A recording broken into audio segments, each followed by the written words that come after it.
You saw the name appear on the screen. It was someone of your own blood, and you didn't answer. And since then, you have carried this as if it were guilt, as if that silence proves something bad about who you are, as if the person who does not answer the call of their own brother, their own mother, their own father, were necessarily the wrong person in the story. But what if they aren't? What if that silence hadn't been cowardice? What if it had been the most courageous moment of your life so far, only no one gave you the vocabulary to understand what happened? In the next few minutes, I am going to give you that vocabulary. I will show you what scripture, neuroscience, and the history of two of the most remarkable characters in the Bible have to say about what you experienced, and about what is still holding you back even after the chains have already broken. Because there is a trap that is more subtle than rejection itself, harder to identify. And it keeps free people behaving as if they were still imprisoned. Stay until the end, because the most important revelation of this video is not about the rejection you have already survived. It is about the fear you have not yet named. If you haven't subscribed to this channel yet, do it now. Here there is new content every day for those walking in a direction that most people around them cannot understand. Click subscribe and stay with me. Let's start with the place that hurts the most. There is no pain comparable to the rejection that comes from within one's own home. The betrayal of a stranger wounds, the betrayal of a friend cuts, but the rejection of someone of your own blood, of someone who should be a shelter, who should be the safe place, who carries the same surname and the same history, this has a weight that no other pain replicates with precision. And what makes this pain especially cruel is the fact that it rarely arrives in a clear form. It rarely arrives as a direct declaration, as an honest confrontation, as a rupture that you can look in the eye and name. It arrives in ways that our culture teaches us to normalize. It arrives as the acidic comment at the Sunday lunch table, as the heavy silence after you shared an achievement, as the comparison with the neighbor's son who chose a safer path, as the "I'm worried about you," which actually means "I'm uncomfortable with what you are becoming," as the support that never came when you needed it most, and the unasked for opinion that was never lacking when you needed it least. A survey by the Federal Council of Psychology, in a study on family dynamics and mental health in Brazilian adults, brought a datum that needs to be said in plain terms. More than 58% of adults over 35 who report significant difficulties with self-confidence and autonomous decision-making identify as the primary origin not external traumas, not professional failures, not romantic relationships, but negative family narratives internalized in childhood and adolescence. Narratives that said in direct or veiled ways that what you are is not enough, that what you want is dangerous, that the path you feel as a calling is actually arrogance, ingenuity, or madness. 58%. More than half of the people today struggling to trust themselves are actually struggling against a voice that is not theirs. A voice that was installed so early, repeated so frequently, and spoken by someone so close that the adult mind can no longer distinguish where the fear of the other ends and their own wisdom begins. This has a name in neuroscience, and understanding this name will change the way you relate to every decision you make. Researchers from USP at the Institute of Neurosciences and Behavior published studies on what international literature calls parental evaluative conditioning, the process by which the repetition of external judgments during the neurological formation phase creates synaptic pathways that the adult brain continues to travel automatically even when the original stimulus is no longer present. In other words, the brain of an adult over 35 who grew up in an environment of chronic invalidation no longer needs anyone to tell them they are not capable. They have learned to say it to themselves. They have built a neural highway for that thought.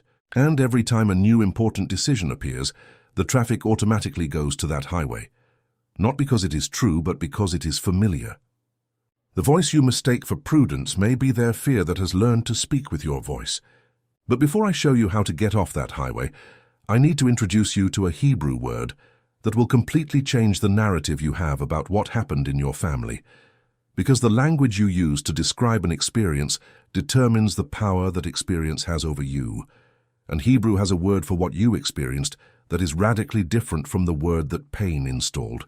The word is badal, badal. Badal is the Hebrew verb that appears in the first chapter of Genesis, when God separates the light from the darkness.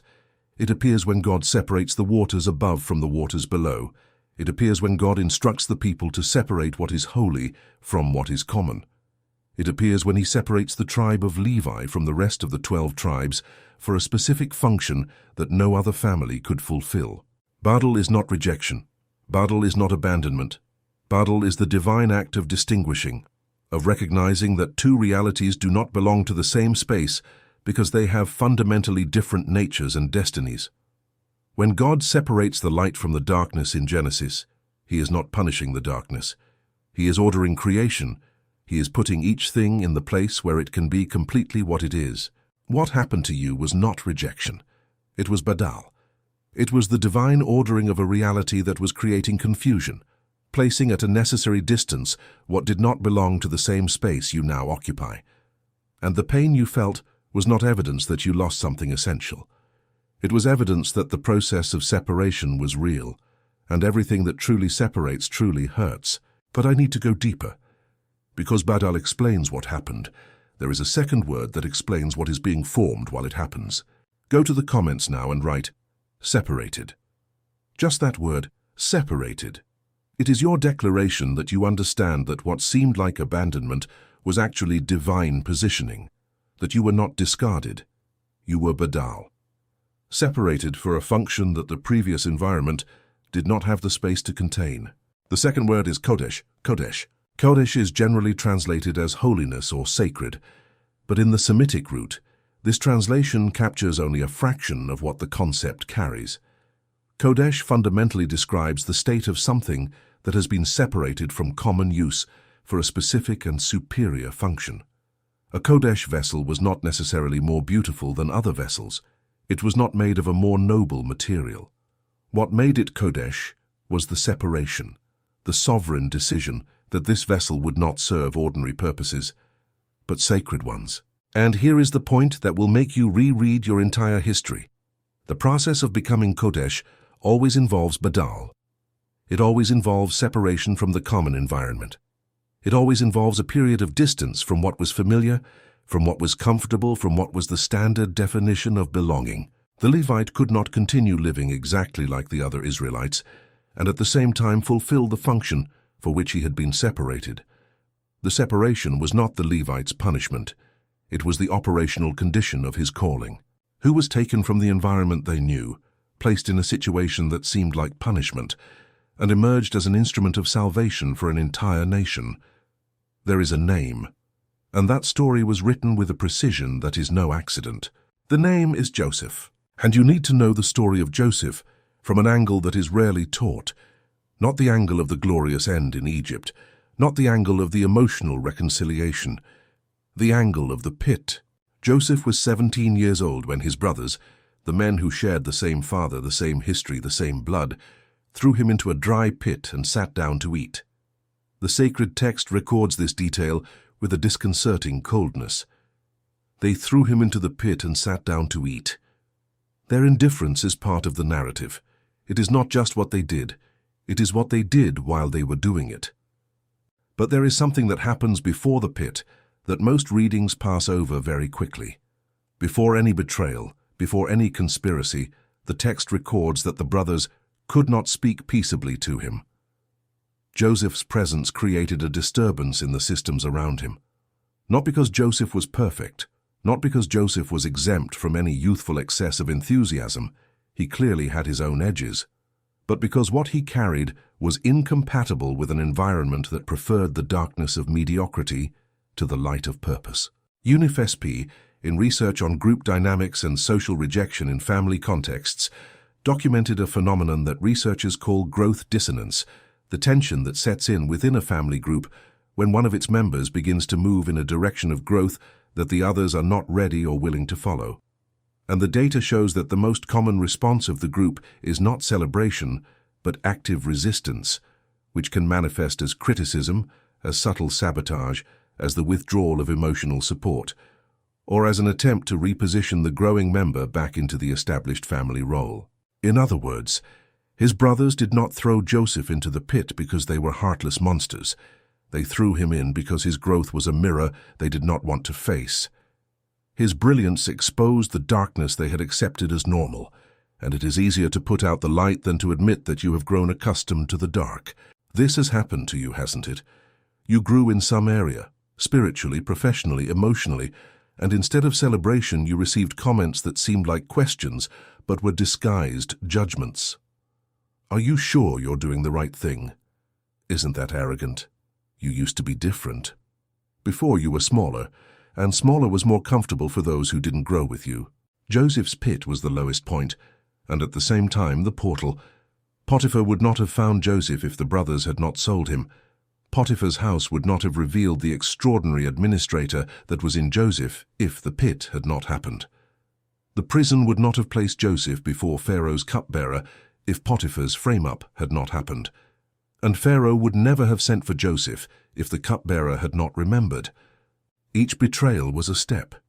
Each step was pointing upward even when it seemed to be downward. The sacred text uses an expression to describe what happened to Joseph in each of these environments. The Lord was with Joseph. Not, the Lord protected Joseph from suffering. Not, the Lord made Joseph avoid conflict. The Lord was with Joseph inside the suffering, inside the falsehood of the accusation, inside the injustice of the prison. The divine presence did not remove the pits from Joseph's trajectory. It transformed each pit into a portal. If this video is touching on something you deeply recognize, give it a like now. This simple gesture makes the algorithm take this content to more people who are inside pits today and need to know that this is not the end of the story. But now I need to introduce you to the second character. And this one will show you not only that family rejection is a portal, but that it can be the necessary condition for the fulfillment of a mission that the family environment simply does not have the capacity to contain. The character is Jesus, and the scene is in Nazareth. Jesus had just begun his public ministry. News of what was happening in Capernaum had arrived, and he returns to the city where he grew up, where he was a boy, where everyone knew the carpenter, knew the mother, knew the brothers. He enters the synagogue, reads Isaiah with authority that the scribes in Jerusalem themselves did not have, and the text records that the people were amazed. At first, is this not Joseph's son? And that question carries a weight that our contemporary reading underestimates. It is not admiration. It is the framing of someone who knows his place in the established hierarchy. Son of a carpenter, we know where you came from. We know what you are. Stay in your place. And Jesus responds with a statement that no prophet before had said with such clarity. No prophet is accepted in his own country. Not as a lament, as a diagnosis, as the description of a spiritual law that functions with the precision of physics. And the text records the immediate consequence. He could not do any miracles there because of their unbelief. The environment of those who know you from before creates a specific resistance that does not exist in other places, not because the power changed, because their faith is conditioned by the narrative they have about you, and that narrative was fixed long before you had the opportunity to become who you are now. The HeartMath Institute documented, in decades of research on interpersonal electromagnetic fields, that a person's emotional coherence is significantly affected by the quality of the relational fields around them. In simple language, relational environments of low expectation and high criticism measurably interfere with a person's ability to access their own internal resources. It is not a metaphor, it is biological physics.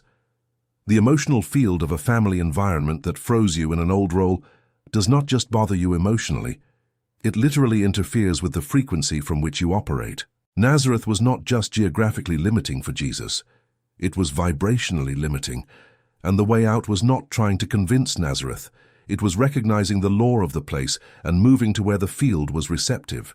You did not fail to convince the people who should have been the first to support you. The law of Nazareth worked with perfect accuracy. Activate the bell of this channel now. In the next video, I will address something that very few people have the courage to face. The pattern of self-sabotage that separated people unconsciously develop when they are about to receive a level of acceptance and recognition they never experienced at home. Why so many people get close to fulfillment and create, without realizing it, situations that prevent them from receiving completely. Activate the bell, and don't miss it.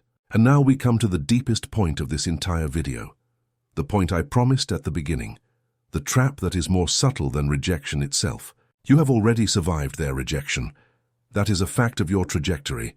You went through the pit, you left Nazareth, you learned not to expect the applause of those who have no reference for what you have become. You grew enough to understand that their approval cannot be the fuel for your journey. But there is a question I need to ask you now, and I want you to receive it slowly, because it will touch on something you may have never named out loud. You stopped seeking their approval, but do you still measure yourself by the standard they established? There is a huge difference between those two things, and most people who work on their emotional health seriously manage to reach the first. They stop seeking approval, but they never challenge the second. The standard remains active. Only now it is no longer in their voice. It is in yours. Researchers from PUCSP, in studies on psychological autonomy and identity in adults, describe a phenomenon called the introjection of external standards, the process by which evaluation criteria that were originally established by figures of authority or belonging are absorbed by the individual to such an extent that they begin to function as if they were their own values and judgments. The person stops hearing the voice from outside, but the voice from within continues to use the same vocabulary, the same criteria, the same paralyzing questions that the voice from outside used. Who do you think you are? Mourned it before it was theirs. Now it is yours. This is too ambitious for someone like you. Before it was theirs, now it is yours. Better not risk it. It might go wrong and then everyone will know I was right. Before it was theirs, now it is yours. You confused their fear with your prudence. You confused their limitation with your wisdom. And this confusion is the real chain, not the original wound. You already survived that. The chain is the echo that remained. The Institute of Noetic Sciences conducted research on what researchers call the limiting belief field, the set of assumptions a person operates as unquestioned truths about what is possible for them specifically, in contrast to what may be possible for others.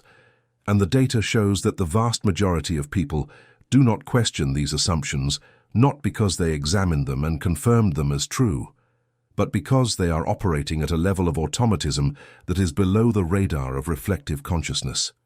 You don't decide to believe in them. You simply find them already active when you go to make an important decision. And here is what this means in the daily practice of your life.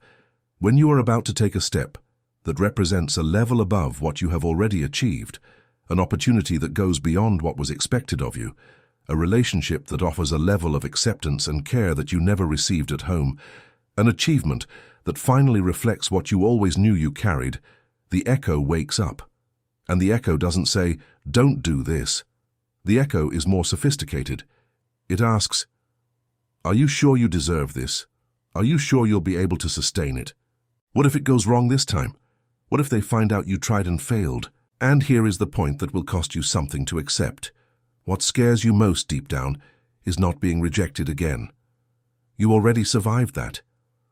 What truly scares you is the possibility of being fully accepted somewhere else, of receiving the level of recognition, of belonging, of love that you never received from those who should have given it first. Because receiving that would require you to update a narrative you have carried for decades, the narrative that something in you is fundamentally insufficient, and updating that narrative is the hardest task there is. Harder than surviving rejection. Much harder. You have already survived rejection. Now the task is different. The task is learning to receive. In Hebrew, there is a third word I need to give you before I finish this video. A word that completes the vocabulary you came here to find. The word is nasa, nasha. Nasa appears more than 600 times in the Old Testament. It is translated in multiple ways according to the context: to lift, to carry, to forgive, to endure, to exalt. But the root of the verb carries a specific image that connects all these translations: the movement of something that was below being brought upward by the strength of another hand, not by the own effort of the one who was below, by the deliberate act of the one who stoops to lift. Psalm 24 uses nasa when describing the entry of glory. "Lift up your heads, O ye gates, and be ye lift up, ye everlasting doors, and the King of glory shall come in." The movement is always upward, always brought from below to above, always initiated by a force that comes from outside the current state. And Joseph. The text records that Pharaoh exalted Joseph. The Hebrew verb has the root of nasa. Pharaoh did not just give Joseph a job. He lifted him, took him from where he was, positioned him where he had never been, gave him authority to operate at a level that Joseph's past would not have predicted by any human logic. But there is something in the text that is easy to miss. Joseph's nasa did not happen despite the pit. The pit was the geometry of the nasa. He could only be lifted from the depth he had been pushed down into. The amplitude of the nasa is determined by the depth of the pit. The deeper the betrayal sent you, the higher the nasa can take you. The depth of what you experienced is not just your pain, it is the measure of your nasa. Researchers from UFMG, in longitudinal studies on identity reconstruction trajectories in Brazilian adults who went through significant family rejection, documented a pattern they call differentiated post-traumatic growth. Not just resilience, not just recovery to the previous level, but the development of relational, vocational, and leadership capacities that are statistically superior to those of people who did not go through a profound rupture. The mechanism is not the pain itself. It is what the overcoming of pain required in terms of internal construction. Every resource you had to develop to survive the pit is a resource you carry now permanently. It cannot be taken away, it cannot be denied, and it would not exist if the pit had not happened. Joseph arrived at Pharaoh's palace as the best prepared man in the world for that specific moment, not because he had a superior education, because he had the pit, Potiphar's house, the prison, the cupbearer's forgetfulness. Each apparently wasted stage was the exact preparation for the exact responsibility that was waiting at the end. What you developed in your pits is about to be recognized exactly where it can be most useful. But I need to finish by returning to the question that remained open, because it is the only question that matters now. Are you sitting in the posture of someone who is still imprisoned? The chains have already broken. That is a spiritual reality that does not depend on your perception. It depends on what was declared about you before you existed. The Badal has already happened. The Kodesh has already been established. The nasa is already in motion. But you may still be operating within a set of limitations that no longer exist as an external reality. They exist only as an internal pattern that has not yet been updated. The Apostle Paul, writing to the community in Colossae, uses the Greek verb metamorpho, to describe what happens when the mind is renewed. Metamorpho is not a change in behavior. It is a change in form, the same transformation that happens to the caterpillar, which does not learn to fly, but becomes something completely different that flies by nature. The transformation Paul describes is not the replacement of bad behaviors with good behaviors. It is the update of the root identity, of who you believe you are. And it is from this updated identity that behaviors, decisions, the way of receiving and giving, naturally transform. FGV, in research on professional identity and decision-making in adults over 35, published data showing that the most predictive variable of sustainable behavior change is not motivation, not knowledge, not discipline. It is the update of the identity narrative. People who say, "I am the type of person who does this," change behavior significantly more lastingly than people who say, "I am going to try to do this." Identity precedes behavior. Always. So the question is not what you are going to do differently from now on. The question is, who do you decide you are? You are someone who was Badal, separated with purpose by a hand that understands what your previous environment was not in a position to understand. You are someone who went through the pit and came out with resources that the pit generated in you involuntarily. You are someone whose nasa is in motion, being lifted from the depth in exact proportion to what you endured. You are Kodesh, separated from common use for a specific function that the ordinary environment did not have the space to reveal. And you are someone who now has the vocabulary. Vocabulary matters, because the language you use to describe your experience is the code with which you access or block the resources that are available to you. As long as you call Badal rejection, you carry the weight of someone who lost something. When you call it by the right name, you begin to operate with the posture of someone who was separated for something. It is not a denial of pain. The pain was real. It is precision about what the pain means. And now, One last thing I want to stay with you long after this video ends. The day Joseph was thrown into the pit by his brothers, he did not know that it was a portal.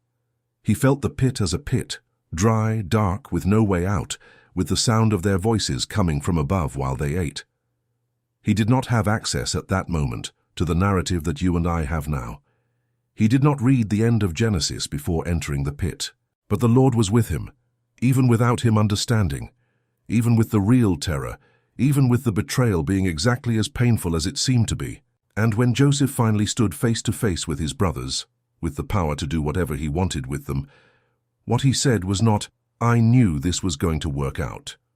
What he said was, "As for you, you thought evil against me, but God meant it unto good, to bring to pass as it is this day to save much people alive. So you thought evil." Joseph did not deny the evil that was done. He did not minimize it. He did not call it, "It was for my own good," as if the betrayal had not been betrayal. He said, "You thought evil, and God meant it for good." Two simultaneous thoughts about the same event. Two agents with opposite intentions, operating in the same situation. And the thought that prevailed was the one aligned with purpose. What was done against you was real. And what God is doing with what was done is also real. You do not have to choose between recognizing injustice and walking in freedom. You can carry both at the same time. Joseph carried them. Go to the comments now and write, "Separated." One word, all in capitals. Separated. It is your declaration that you understood what heaven calls repositioning, that the Badal was real, that the Kodesh is established, that the NASA is in motion, and that you are choosing to operate from the posture of someone who has already been set free, not from the posture of someone who is still waiting to see if they will be. If you have made it this far, you have already done the hardest part. You stayed, you listened, you allowed yourself to receive new vocabulary for an old pain. Now use that vocabulary. Every time the old voice appears disguised as prudence, you will recognize the tone. It is not your wisdom. It is the echo of Nazareth, and the echo has no power over those who have already left the city. Share this video with someone who is carrying family rejection and does not yet have the words to understand what happened to them. Send it on WhatsApp. Put it in your stories. Because it may be that the right person seeing this video today is someone who was in the pit without knowing that the pit is a portal. If you are not yet subscribed to this channel, do it now. Here there is content every day that will feed the vision of those who are moving in a direction that the surrounding environment cannot keep up with. And in the next video, I will address exactly what happens behind the scenes of the identity of someone who was Badal, the specific pattern that separated people unconsciously develop when they are about to receive a level of acceptance they have never experienced at home, and why so many people create, without realizing it, situations that prevent them from fully receiving what was prepared for them. Activate the bell now, and I'll see you there. You were separated, not abandoned. You were positioned, not punished. And the next chapter of your story will be written by who you decide you are, not by the name they put on you.